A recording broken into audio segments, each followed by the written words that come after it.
Okay, for 76, there's an entertainment park, and they now have an unlimited day pass. So it says for $29, visitors can go on as many rides as they want. The original plan was $8.75 to enter and then $2.25 for each ride, and they want to know when these two plans would become equal. So they're really asking us, when would $29 equal $8.75 to enter, plus $2.25 for every ride, and that's the unknown, right? How many rides would make this equal? So now we can subtract 8.75 from both sides. Subtract 8.75 from both sides.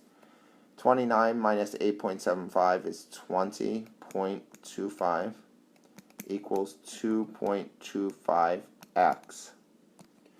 And now I can divide both sides by 2.25, right? 2.25. And 2.25 goes into 20.25 9 times, right? Equals x. So x equals 9. So the question says, write an equation to determine the number of rides. So that would be this. This would be an equation that you would need to show.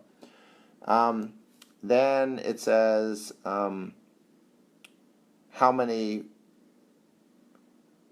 Oh, it just says solve the equation. So basically find out how many rides it would be. And we did that, right? So the answer would be at 9 rides, the two plans are equal. At 9 rides, the two plans are equal, right?